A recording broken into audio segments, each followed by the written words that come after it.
Hai semua, selamat datang di Tamu Naga. Tamu Naga ini adalah salah satu segmen di channel YouTube NagaTube. Ini tentang obrolan santai antara Naga dan tamunya yang gue sebut Tamu Naga. Asik. Dan spesial buat episode pertama ini, kita akan ngobrol-ngobrol bareng Tamu Naga yang luar biasa banget. Sukses dimanapun dia berada. Aktor, ya. Nyanyi, udah disikat. Host, jangan ditanya. Ini adalah host paling ngetop beberapa periode. Ganti-gantikan. Please welcome Andika Pratama. Ngeri, Tamu Naga. Untung gak bawa naga ya. Tapi gimana openingnya? Episode Oke, ya? ini tertata sekali untuk episode perdana. Lu lihat Gokil, dong gokil. semuanya. Gokil, Kalau gokil. biasa-biasanya vlog anak band, alkohol, Iya. terus rock and roll semuanya. Kita tetap asik rock and roll, tapi susu semua. Susu semua. Ada susu. Ada susu. Ada susu. Kehidupan sehat banget. Gimana bro? Mantap. Alhamdulillah Sehat? bro. Alhamdulillah. Kabar? Akhirnya kita ketemu lagi ya bro. Iya, ketemu Dika itu kalau nggak pas event bareng, nggak ketemu. Iya. Dulu ketemu bertahun-tahun beberapa kali mah di panggung mulu. Selalu di panggung. Lalu di panggung, ngobrol di belakang panggung pun juga udah ya terbilang jarang ya bro. Ya ketemunya cuma ngobrol-ngobrol ya. Halo bro, ada karena kan kita sebenarnya punya latar belakang tuh. Latar belakang mungkin kalau lu masih ingat sebenarnya dulu awal-awal gua bikin demo lagu Lila Mantan Kekasih. Mantan Gua pernah Kekasihku. ingat nggak lu? Pernah mampir ke kontrakan lu? Jadi Coba. Jadi itu tahun berapa ya gue masih ngontrak di situ tuh? Masih pacaran sama Usi gue di situ. 2008, 2009 lah ya. Sebelum 2007 ya. 2007. Oh iya 2007. Gua ngontrak di Pancoran. Terus gue tinggal sama roadman gue Ya, waktu itu, sama tim lu Dedi. lah ya. Ternyata Dedi itu kenal sama si Naga. Gue diinfo nih Naga masuk di manajemen yang sama kayak gue, potret manajemen waktu itu. Cuman si Dedi yang megang gue bilang, cuman dia nggak mau nih sinetron apa gitu, dia nggak mau. Maunya musik aja. Emang dia siapa Det gitu? Oh ini jebolan Cilapop. Iya. Oh jebolan Cilapop ya. Dia datang ke kontrakan gua waktu itu siang-siang tuh kalau nggak salah. Siang-siang datang bawa demo, di play lagu Mantan Kekasihku. Iya. Masih demo. Masih demo. Terus kita ngobrol ya sebentar lah gitu. Sebentar banget lah ngobrol. Nih bikinan lu bro? Iya gini. Oh band formatnya? Iya gini. Apa namanya? Lila. Oh iya. Udah ngobrol-ngobrol gitu. Wah enak nih lagunya. Ternyata selang setahun berarti gua udah melihat itu di chartnya Inbox. Gokil. Pas gua jadi host awal-awal, masuk chart. Dan istilah anak sekarang tuh viral ya. Lagu lu viral ya. Mantan Kekasih gitu ya. Jadi itu backgroundnya sempat ketemu Andika, sempat satu manajemen walaupun Andika bintangnya waktu itu. Enggak dong. Ya, Saya bukan bintang. Itu pokoknya itulah kita punya latar belakang sampai akhirnya ketemu di acara Inbox lain, pokoknya cuma di say hi. spesial event TV lah ya. Apa kabar? Kita nggak pernah ngobrol dalam. Sampai akhirnya ya udah berkeluarga, udah punya anak 5, gua baru punya anak sekarang baru ketemu lagi kemarin baru ngobrol lagi. Tapi nggak banyak yang tahu kalau sebenarnya mungkin orang kan lebih tahu lu aktor, terus nyanyi, terus lu juga host presenter gitu. Nggak banyak yang tahu kalau lu ternyata sebenarnya anak band. Dulunya iya. Dulu. Apa bro nama bandnya? Wah. Band gua jadi gua punya 2 band. Yang satu kayak band idealis. Asik. Band idealis. Idealis. Satu lagi band top 40, Bro. Oke. Jadi kalau band idealis itu sama teman-teman gua ya, teman-teman di komplek, temen nongkrong gitulah. Namanya Montesquieu. Waduh, nyebutnya aja susah. Montesquieu. Itu yang idealis. Itu yang idealis. Jadi gua tuh dicekokin sama tongkrongan gua tuh dulu lagu-lagu System of a Down. Oke. Deftones, model-model gitu. Jadi ngebandnya begitu. Berarti lu vokalis? Vokalis. Lu scream gitu? Karena saya tidak bisa pegang alat musik. Jadi screamnya ya seadanya ya gitu. Sampai gua pernah mimpi, wah gue pengen punya band kayak Linkin Park. Dan gue adalah Chester Bennington. Asik. Waduh, sampai pernah pengen punya tato di sini. Jadi kalau megang mic tuh di sini, wah Pokoknya Chester banget lah gitu. Gue mengidolakan Linkin Park banget. Cuman bandnya larinya nggak jauh-jauh. Mainnya parade, festival, nggak pernah menang, nggak pernah punya prestasi lah. Mentok manggungnya 17-an gitu, itu juga karena kompleks sendiri.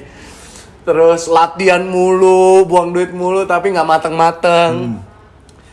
Gonta-ganti personil sampai akhirnya ya ngerasain capek nih, stuck nggak kemana-mana nih, mau bikin lagu nggak berani gitu. Lu karena belum sempat bikin lagu sendiri gitu, bikin demo? belum. Oh belum ya? Belum. Cuman ngeband gitu aja. Terus gua melihat ada sebuah titik cerah waktu ada band Top 40 nawarin gua additional gitu. Itu di Malang. Malang ya, Di Malang, oke. Terus waktu itu barulah gua kayaknya bisa menghasilkan nih gitu. Akhirnya gua ikutlah di salah satu band waktu itu namanya Biscuit. Bukan dari Limp Bizkit kan?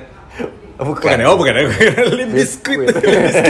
Biscuit. Udah habis itu reguleran di kafe. Nggak lama gue bantuin band-band lain, ada namanya nih Row, bandnya namanya gue lupa lah gitu. Pokoknya muter-muter di kafe. Muter-muter itu ya. Sampai akhirnya kayaknya kental gitu mimpi di kepala gue, wah gue sih pengen jadi anak band gitu, pengen jadi vokalis band, pengen jadi rockstar.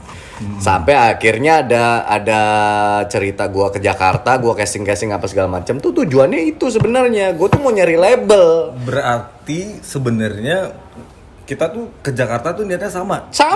Mimpi gue tuh Sama-sama jadi mau musisi. jadi anak band, musisi. Bener, sama bro, cuman masalahnya kan lu nggak mau disuruh acting. Kalau gue waktu itu oke deh, acting dulu, siapa tahu buka jalan gitu bro.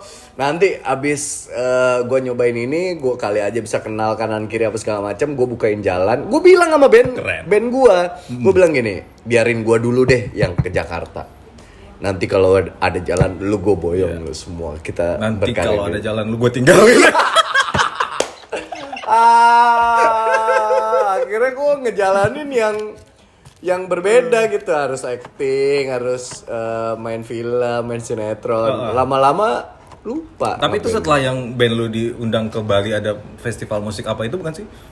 Yang mana? Itu beda. Gue sempat baca lu katanya pernah band lu di Malang ada event di Bali, tapi lu nya malah milih ke Jakarta karena mau ketemu eyang lu apa? Oh iya, itu berbarengan. Bukan Berbarengan. eyang gua, tapi gua nginep di sini tuh sama om gue, sama om gua. Jadi om gue itu yang terlebih dahulu menjajaki dunia entertain lah ibaratnya. Dulu dia itu finalisnya itu loh, Elmen itu loh. Oke.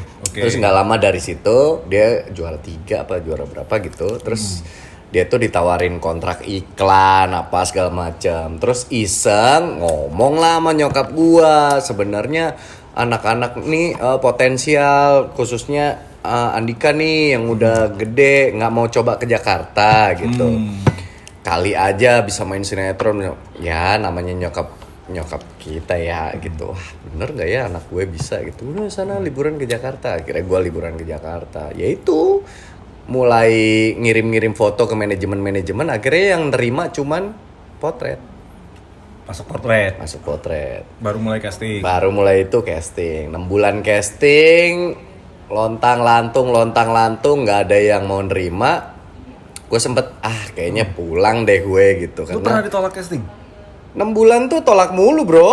Serius lu? Iya, gue tuh Senin sampai Jumat selalu casting. Mau itu iklan, mau itu buat foto, mau itu buat sinetron, nggak Tapi pernah pada keterima. saat itu, pada saat lu casting, oke gue casting iklan, film dan lain-lain, lu tetap di hati lu masih ada pengen, oke gue akan ini jadi background gue buat nanti gue jadi anak band, masih tetap itu nggak sih? Pas awal-awal? Iya, Masih? awalnya itu gue itu sama almarhum Mas Wawan yang punya potret. Oh, iya. Hei, kamu ada orang syuting, ngikut aja kamu. Sini.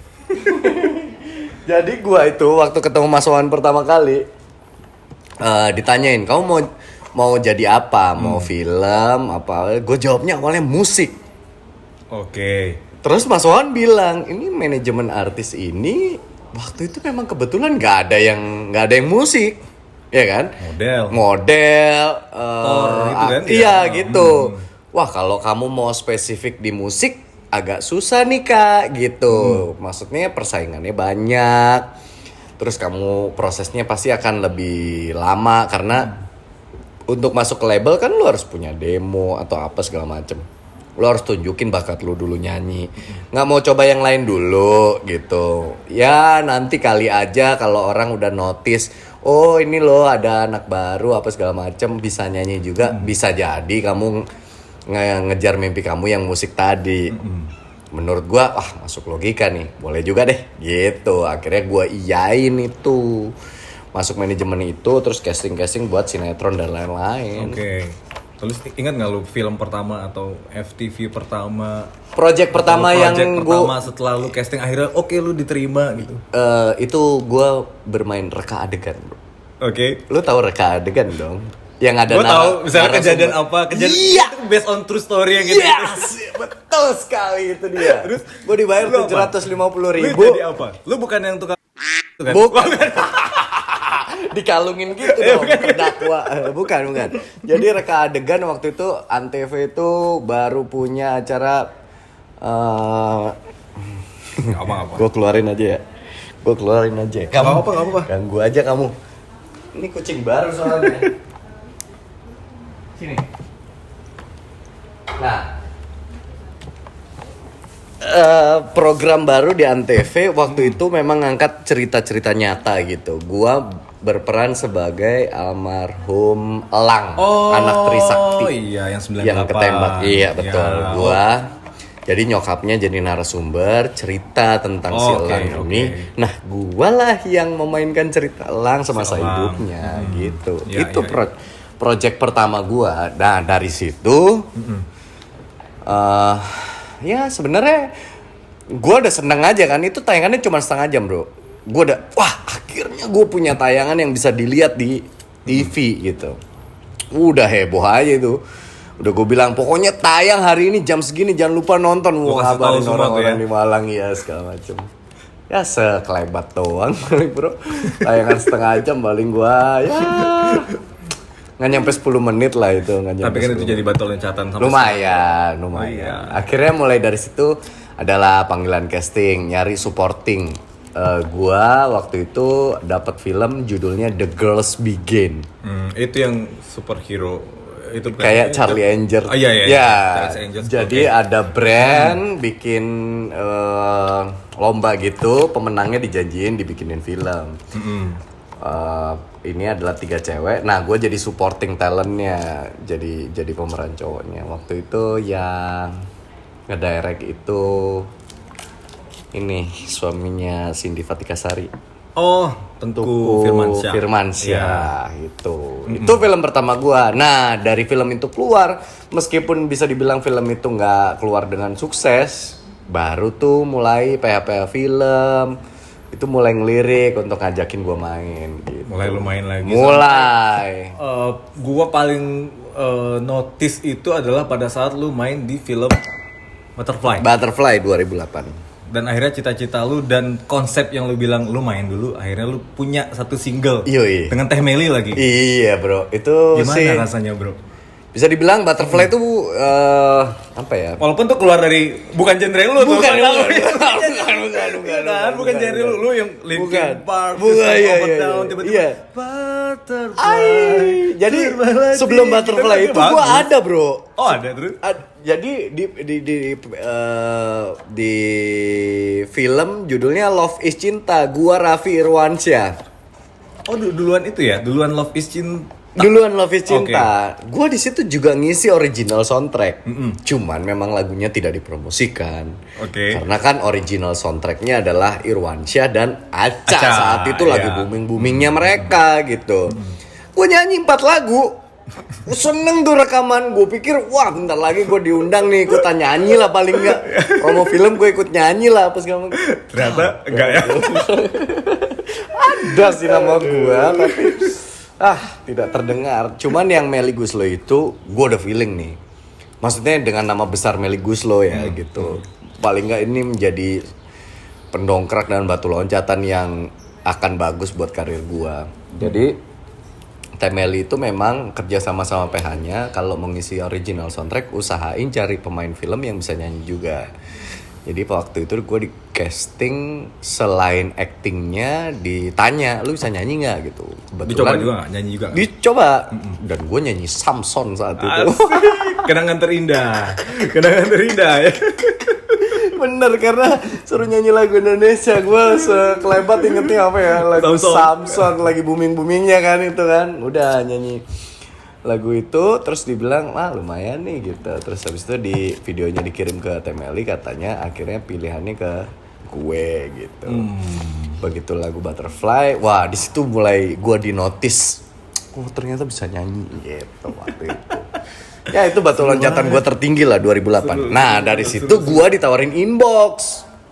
Baru ke presenter. Lu tuh termasuk karena gue nyanyi, dikiranya gue mengerti dunia wawasan nyanyi gitu. Nah, itu bro. sebenarnya yang pengen gue tanya banget. Lu itu di circle temen gue gitu, walaupun kita nggak terlalu sering ketemu, tapi gue perhatiin karir lu dari awal, gue ngikutin gitu. Lu itu adalah termasuk orang yang ada di industri entertainment Indonesia, tapi begitu cepat beradaptasi dengan segala macam kondisi. Dan lu sampai di titik sekarang. Itu caranya gimana? Bro, gue mau bikin podcast ini aja mikirnya kita ya Sarah nih.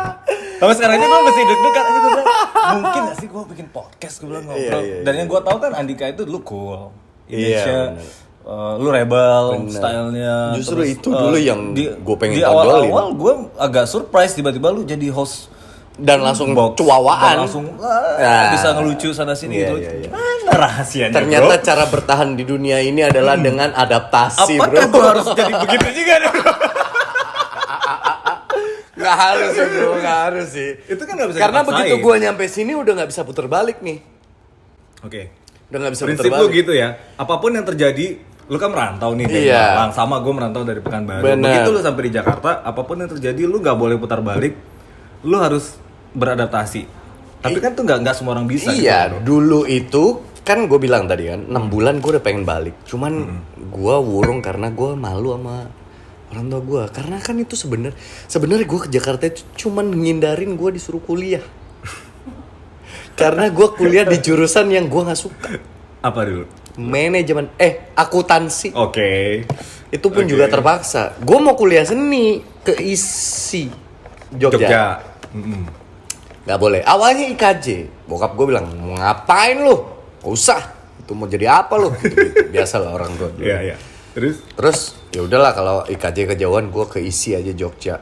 Enggak, intinya ternyata adalah gue nggak boleh kuliah seni karena pandangan orang tua zaman dulu pemikirannya mau jadi seniman susah loh gitu hidupnya gitu. Mendingan lo cari fakultas yang kiranya lo bisa masuk ke segala lini. Yang aman, yang pasti. Itulah ya, bayar. Oke. Nah, gue ke Jakarta itu salah satunya menghindari itu bro. Supaya kuliah bisa dipospon setahun. Oh, tapi pada saat itu lu udah kuliah? Udah 1 semester akuntansi. 2 semester. Terus habis itu waktu gua ke Jakarta otomatis dipospon dong. Posponnya langsung setahun gitu. Itu peluang gue untuk gua mau kuliah gitu. Makanya gua harus berhasil. Makanya gue tuh gimana caranya gue membuktikan ke orang tua gue bahwa gue berhasil dengan pilihan gue sendiri, dengan jalan hidup gue sendiri. Makanya dan itu yang membuat lu bisa beradaptasi dengan situasi apapun. Iya, saat itu kalau dituntut jadi pemain film, pemain film tuh harus A, B, C ya. Gue mencoba gitu. Gue sekolah acting apa segala macem, dapat pembekalan acting, gue ngobrol sana sini cari ilmu apa segala macem. Film udah dijalanin, sinetron ternyata industrinya polanya berbeda ya. Sinetron lebih cepat, lu harus ini acting tuh bukan yang gak gimana industrinya berbeda lah intinya. Oh ternyata harus beradaptasi juga. Oh jam kerjanya gini apa segala macam. Terus begitu ke host beda lagi. Gue tadinya gue nggak ngerti ngomong. Gue kan dengan persona gue yang lu kenal zaman dulu, cool apa segala macam, rebel, pakai jeans sobek-sobek, baju band, pakai t-shirt, kaos band, masih cungkring, rambut gondrong ya. Begitu masuk di host menuntut penampilan yang nggak bisa begitu, ya kan? Host ya adalah persona yang selalu dimunculkan. Terus habis itu gue nyemplung ke host juga salah satunya karena saya pacaran dengan istri saya sekarang. Gue udah menolak tawaran itu 2 kali sebelumnya. Untuk jadi host inbox. host inbox. Karena gue rasa gue nggak bisa ngomong. Oke. Kan kalau acting tuh lu pura-pura nggak ada kamera dong. Iya, dan lu udah tahu kan Iya. skripnya apa. Iya, walaupun- kalau host lu harus menghadap kamera dan itu gue nggak bisa. Bini gue kan dulu presenter, lebih duluan, ya. lebih duluan megang KDI lah, infotainment dan segala macam. Lu percaya hari pertama itu gue kalau nge-host skripnya dibikinin sama bini gue. Zaman waktu itu BBM ya, gue inbox tuh live-nya kan 7:30. Gue jam 6 udah datang. Gue telepon bini gue, pokoknya harus bangun. Hari ini bintang tamunya ABC. Kira-kira aku mau nanya apa, tolong BBM-in. Tanyanya ABC, itu yang gue hafalin tuh. Ntar ketemu orangnya, ini yang gue tanya. Jadi per episode bini gue selalu nonton di rumah saat itu sambil ngoreksi, kamu tadi harusnya nggak gini gitu. Jadi tiap kombrek tuh gue telepon, tadi gimana? Luar biasa. Tadi gimana? Kurang apa? Bentar lagi nanya apa lagi gitu. Dia yang bilang nanya ini. Oke. Itu hari-hari pertama tuh. Karena industrinya kan udah jalan, partner gue juga udah ngetop saat itu Andara Early. Oh iya, lu Andara Early. Gue bolak-balik berdua ganti. ya? Tadinya berdua. Yang pertama kali itu berdua doang. Episode pertama inbox tuh Ramon Yetungka sama Andara Early. Terus sempat ada Dimas Beck sama siapa gitu. Terus pokoknya sempet Raffi juga inbox awal-awal.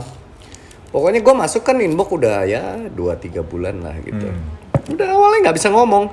Sampai gue mikir, host tuh duitnya lumayan loh. Gitu. Karena itu kan episode kan. Kerja lu cepet nih kalau live kan. Kerja 2 jam. Oke lah, uangnya nggak segede dengan satu project film kalau lu bandingin gitu mah nggak. Tapi tiap hari. Cuman tiap hari. Cuman tiap hari. Gue kalkulasi, kok lumayan ya gitu. Bini gue juga ngomong gitu. Gue udah ngerasain jadi host duluan. Host tuh kerjaan yang paling jarang dilirik orang, tapi duitnya paling banyak. Kalau lu jeli. Bener. Terus waktu itu bini gue juga memacu gue. Lu kalau mau ngemainin gue punya anak 2 ya. Lu harus cari duit sebanyak-banyaknya. Karena gue gak mau lu diremehin orang. Oh iya bener juga ya. Oke, kita jalanin host. Nah dari situ memang dasarnya gue kalau megang apa-apa tuh fokus bro. Jadi misalnya sekarang gue jadi host nih, berarti gue akan ngulik. Sepulang dari inbox gue nontonin Ryan Seacrest gitu-gitu tuh dulu. Referensi. Ya, wah gimana ya stylenya. Terus gue lihat kalau Indonesia tuh pembawaannya gimana, apa segala macam. Oh dulu Om Farhan tuh begini. Oh Helmi Yahya itu begini. Oh si Daniel Mananta itu begini gitu. Jadi gue akhirnya mencari pola gimana ya mengcombine ini. Awalnya inbox tuh kan pure musik kan. Chart, music. Iya, ngobrolnya memang tentang wawasan tentang musik. Jadi gue mencari tahu, siapa nih band yang lagi top chart, di radio siapa yang lagi sering diputer, liriknya gimana. At least gue tuh ngulik gitu. Tapi begitu tuntutannya jadi banyak gimmick, banyak komedi, apa segala macam, gue beradaptasi lagi. Pelan-pelan belajar komedi. Waktu itu ketemu Narji, gue nanya, Pak kalau komedi tuh gimana, mancingnya gimana, nembak tuh gimana, matahin asumsi tuh gimana. Emang kuncinya adaptasi sih bro. Jadi baguslah kamu beradaptasi di dunia digital ini dengan membuat konten ini gitu. Gue belajar dari lu. Serius, gue ngeliat ya tadi gue bilang Andika itu salah satu, gue ngobrol sama bini gue kan, Vivi. Andika itu salah satu teman gue yang beradaptasinya luar biasa banget. Gue tahu dia dulu seperti apa, personanya seperti apa, tiba-tiba bisa menjadi seperti sekarang dan berhasil gitu. Itu yang gue pelajarin. Ya, di mana ada uang di situ ada saya lah intinya. Awalnya gue ngerjain semua karena uang sih bro. Tapi lama-lama gue tekunin. Tadi sebelum kamera ini nyala kita sempet ngobrol kan tanpa sengaja. Gue bilang bahwa host itu tadinya salah satu pekerjaan yang gue tidak lirik. Tapi ternyata di perjalanan karir gue menjadi host itu yang menopang hidup gue sampai hari ini. Jadi kadang-kadang ada hal di luar pemikiran kita yang kita nggak lirik, tapi ternyata itu penting banget buat kita. Sementara apa yang kita cita-citakan, apa yang kita pengen kadang-kadang belum tentu terbaik buat kita. Itu nyata sih. Benar. Itu nyata sih. Oke. Itu udah banyak banget pelajaran dari Andikanya. Tapi gue mau balik dikit ke belakang. Apa tuh? Sebenarnya ini banyak teman-teman gue yang nanya ke gue, kayak gue kan kalau vokalis itu syuting video klip aja modelnya cewek-cewek cantik nih. Mereka tuh kayak anjir Naga enak banget sih lu syuting sama si A, si B, si C, si D. Sementara lu aktor, lu punya momen ataupun scene yang lebih seru lagi kayak kissing gitu ada nggak? Ada dulu beberapa. Ada. Ada. Gimana bro? Sharing dong bro. Sharing dong. Guanya mah enak ya. Sharing dong. Tapi itu ya maksudnya meskipun landasannya meskipun Dulu. ya, meskipun itu landasannya profesional, tapi lu kan menikmati. saya tetap menikmati ya. Gue pernah cerita ini disemprot ya. Ini maafkan istriku ya. Gak apa-apa kan dulu. Iya. Dulu. Terus. Lu bayangin ya, zaman gua jadi orang biasa. Gue kan udah nontonin mereka yang jadi lawan main gue. Lu mengagumi aja nih cantik banget. Yoi. Gitu kan. Lu percaya apa enggak? Dulu zaman kita punya handphone berwarna dan bisa naruh wallpaper, ya. Lu pernah gak sih dapat wallpaper foto-foto artis gitu yang lu share dari temen lu? Ini buat gua dong. Lu kayak yang foto kadang-kadang kan kita dapat foto dulu kan bukan zaman sekarang tinggal Google aja. Iya, Lu betul. dapat foto yang bukan banner, bukan digital. Maksudnya foto iya, foto. iya. Itu kan kayak anjir seneng banget Iya, kan iya, benar. Dan kadang kan lu save ini Iya, kan. benar, save. Mau foto itu mobil, mau gitar, mau foto-foto Cewek, artis ya kan. Bener. Pasti lu save kadang-kadang buat ganti-ganti background handphone aja kan.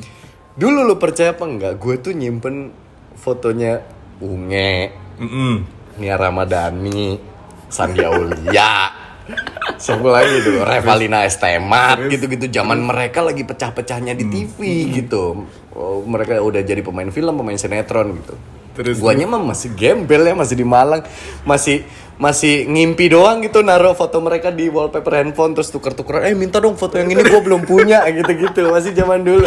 Iya. Terus gue ada satu momen dihadapkan bermain sama mereka di dalam satu project dan harus ada adegan ciumannya. Dan lu kan tahu dulu kan. Yoi bro. Andika besok kamu lawan mainnya Yoi. terus ada adegan ini lu gimana perasaannya bro? Gua tetap nutup dengan persona cool gue sih. Oke. Iya. So lu profesional dong. Wah, padahal dalam hati anjir gitu. Gitu. Terus apalagi dikasih tahu sutradara ini kalau kamu ada adegan love scene aman nggak? Aman bos. Gitu. Dulu gua kalau ada love scene nggak cerita mah. Lu udah pacaran kan? Udah waktu itu pacaran, sama- tapi udah pacaran. sih santai. Iya. Termasuk yang Pokoknya Ya, profesional kerja. Gua ceritanya sama dia kalau gua udah oke into film. berarti lu lebih baik minta maaf daripada minta izin ya. Itu prinsip bapak-bapak Ya, ya, waktu tetap itu ya. kan pacaran. Pacaran. Dia kan tahu kalau mau main film kan ada profesionalisme kerja. Iya. Tapi gua tahu di dalam hatinya pasti gitu. Waktu premier film yang lucu gua ajak bini gua kan. Nonton premier film kan kita nonton di bioskop gitu gandengan biasa gitu. Terus begitu adegan itu muncul, bini gua tangannya tiba-tiba gini.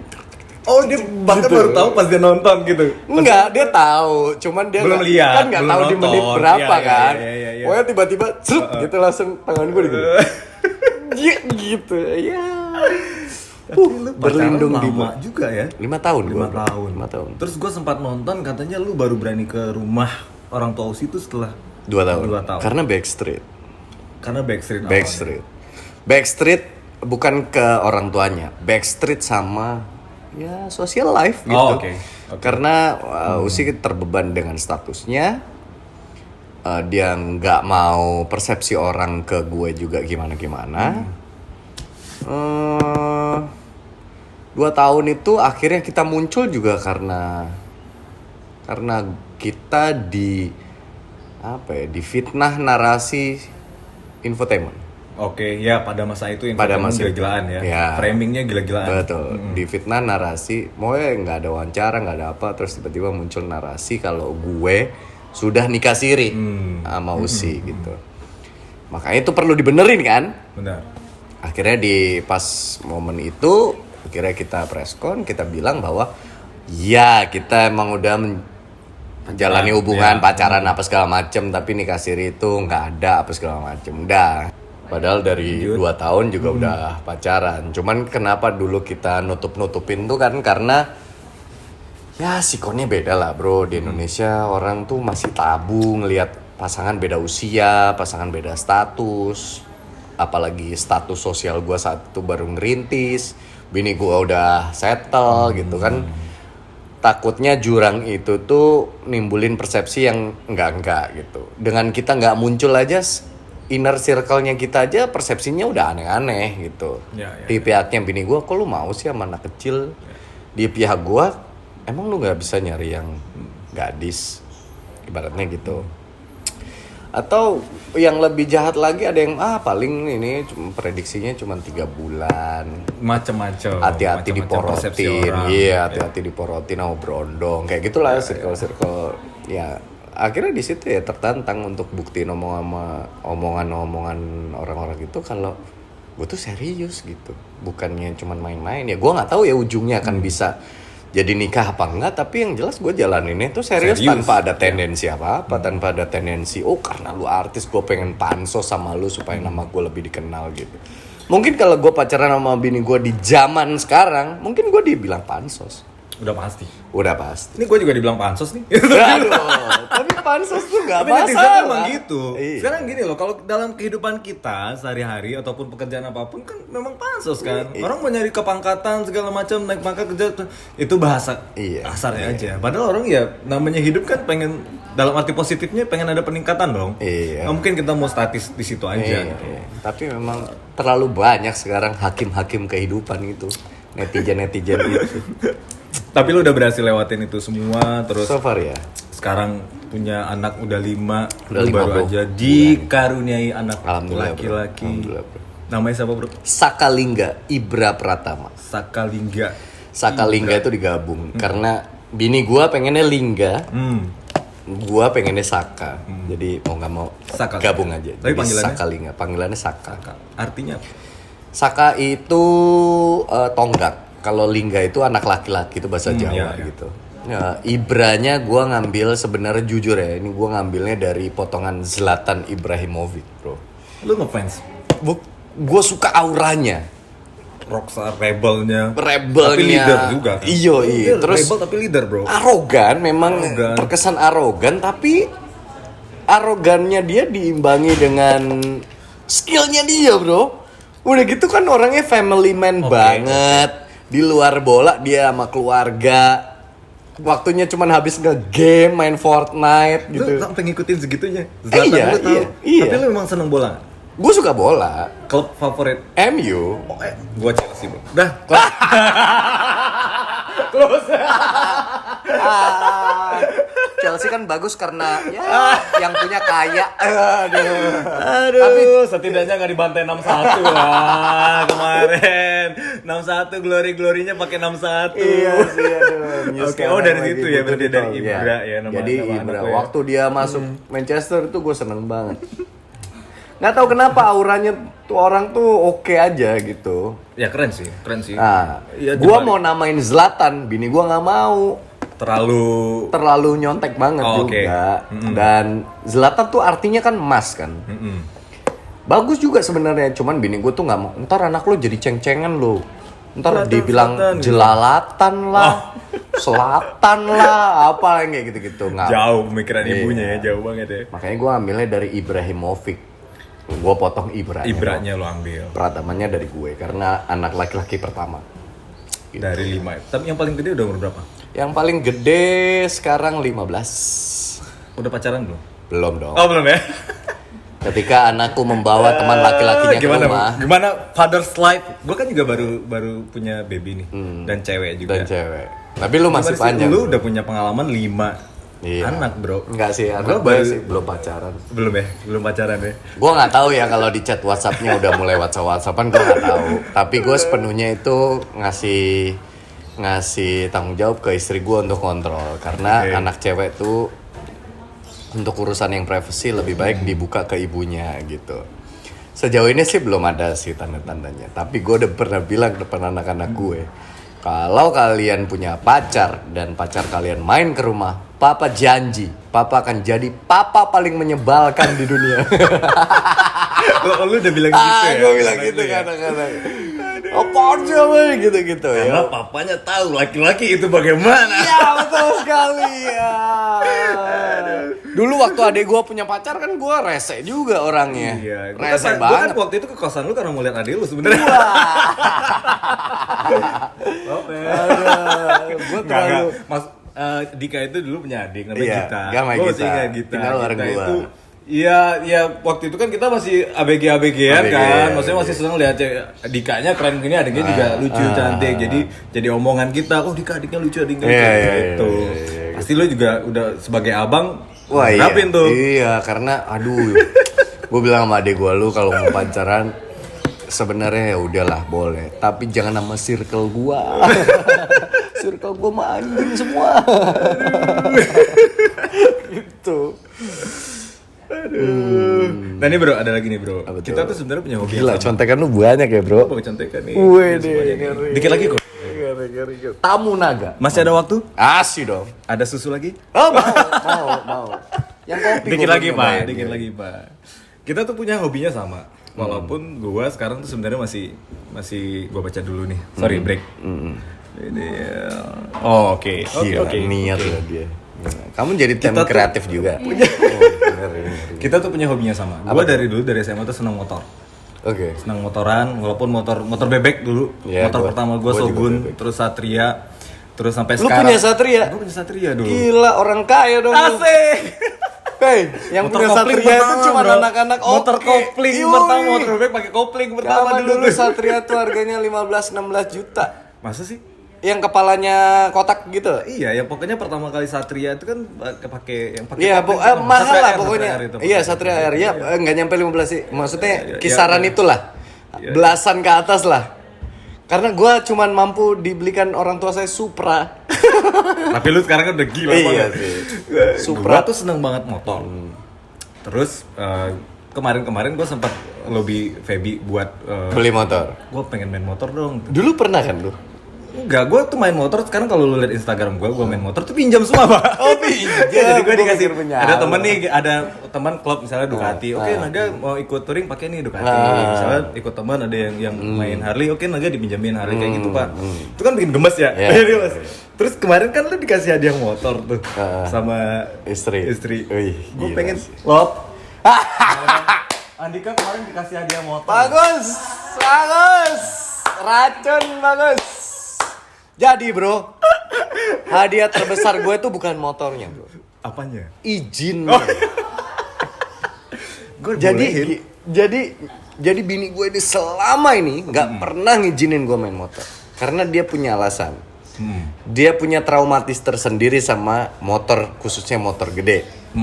Dia pernah dekat sama beberapa orang yang endingnya naasnya di motor, lebih dari satu orang. Oh iya. Makanya ketika gua jadi pasangannya dia, note-nya dia cuma satu, lu boleh apapun tapi jangan motor. Lu mau jajan mobil sebanyak apapun di garasi nggak masalah, asal jangan motor, karena dia traumatis. Dah. Oke. Waktu itu gua pelan-pelan waktu nikah itu ngerayu-ngerayu dia lah, karena gua juga sukanya motor sebenarnya. Mungkin karena kita terbiasa dulu kemana-mana naik motor Iya, ya, motor jadi punya lebih sensasi sendiri kan. Benar.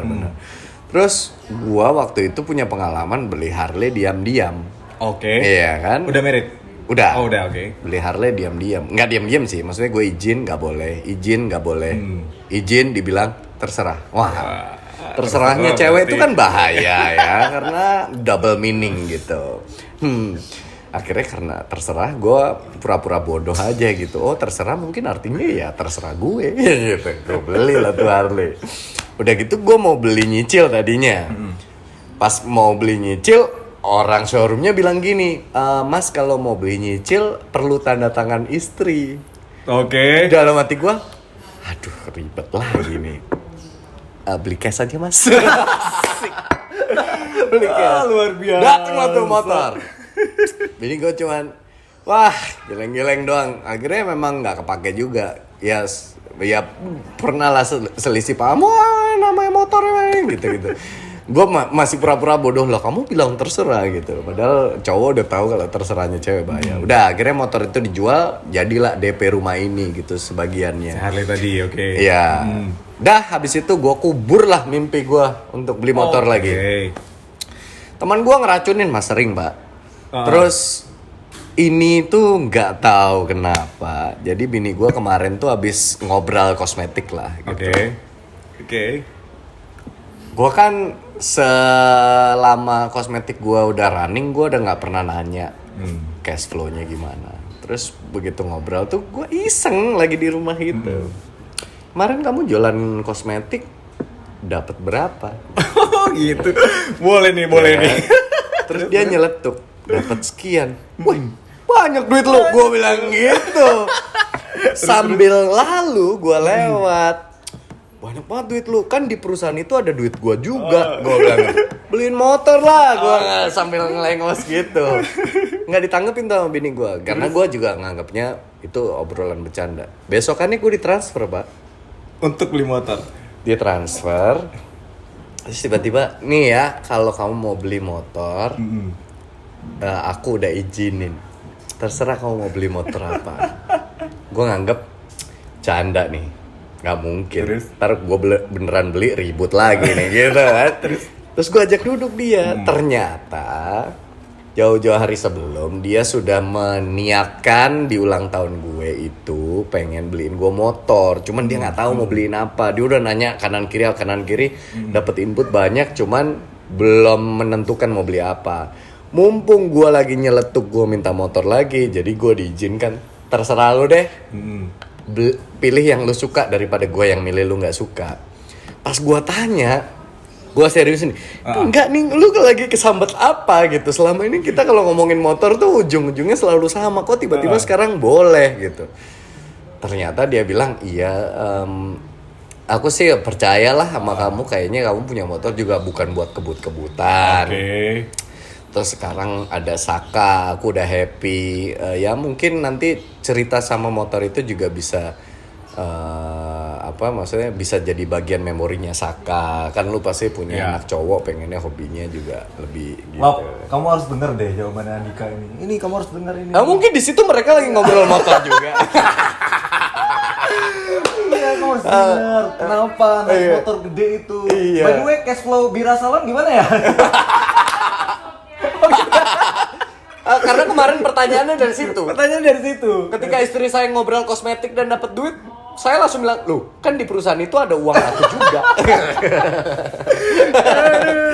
Udah tuh, akhirnya gue jadi, ya gue bilang makanya tadi, gue nggak peduli deh. Intinya motornya apa? Yang mahal tuh adalah izinnya gitu. Izinnya. Ya. Sekarang udah dapat izinnya. Nah itu. Tapi lu tetap nggak bisa masuk prediksi ya katanya. Gak bisa. Prediksi nggak kurang nggak nambah ya. Saya bikin gitu sendiri, ya? namanya Kita bikin permisi. Oke, kita bikin sendiri. Iya, permisi. Pinjamin. Tetep pinjam nggak modal. Beli dong, bro. Amin. Ayolah, belilah. Belilah. Amin bro, amin. Mudah-mudahan ya. Amin, mudah-mudahan segera ya.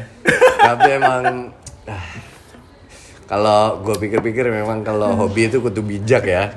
Hobi mau gitu emang kudu bijak. Paling nggak keluarga kita dulu tercukupi, habis itu. Iya. Gue mau menyenangin diri sendiri. Harus ada gitu. skala prioritas kan. Betul. Kalau semua udah terpenuhi baru.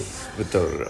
Andika, ini terakhir sih sebenarnya. Lu kan udah, kalau menurut gue yang gue lihat juga, lu udah dapat anugerah macam-macam sepanjang hidup lu. Anugerah terindah dalam hidup lu. Ini family. Semuanya, the whole family. Ternyata family. Jadi gue Apapun yang lu dapatin di luar sana, award lah, lu menang ini, menang itu, lu dapat duit banyak. ternyata bukan itu bro. Ternyata bukan itu. Jadi gua 2-3 tahun belakangan ini tuh punya keresahan di hati gue. Ini apa yang gue belum jalanin, gue udah coba jalanin. Apa yang dulunya tidak terpikir gue capai, akhirnya gue capai. Ternyata bahagianya sementara. Jadi gue tuh sibuk mencari keluar. Kebahagiaan itu sibuk mencari keluar. Gue pengen jadi host yang paling mahal, katakanlah gitu. Gue pengen punya mobil sport. Gue pengen punya rumah gede. Bahagia ketika semua itu tercapai.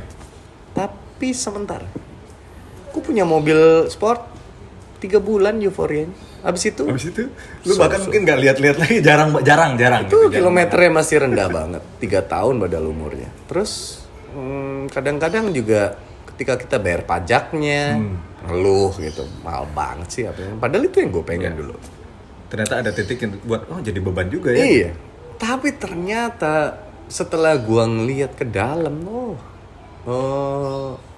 family itu ternyata anugerah terindah gue, gitu yang harus gue syukuri. Jadi gue tuh baru belakangan ini ngebenerin mindset, bro. Mindset gue selama ini tuh salah kaprah.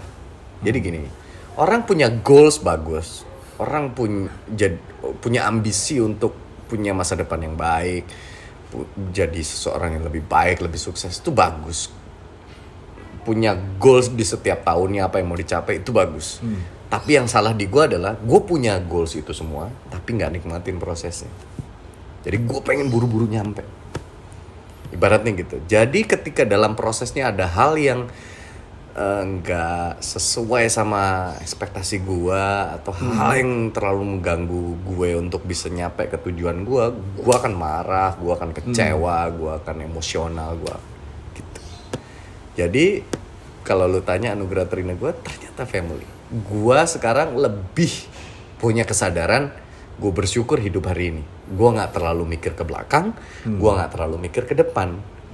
Gue tetap punya ambisi tahun depan gue pengen ini apa segala macam. Tapi hanya sekedar goal saja.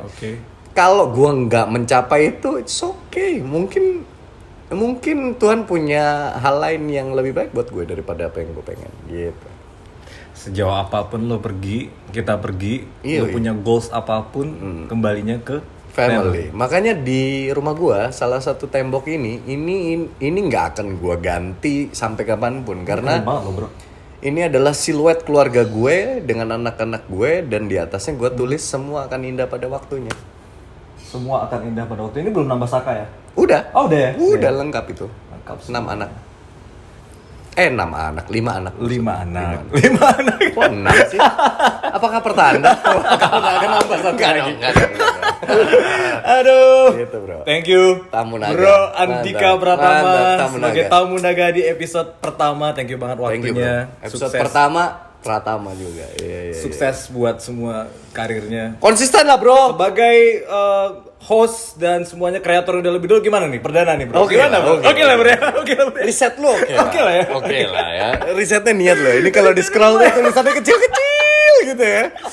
Waduh, thank you Andika. Sampai ketemu di Tamu Naga berikutnya. Jangan lupa di subscribe. Di apa lagi, bro? Di like, di share, dan di komen. Sukses selalu buat semuanya. Thank you, Dik. Mantap.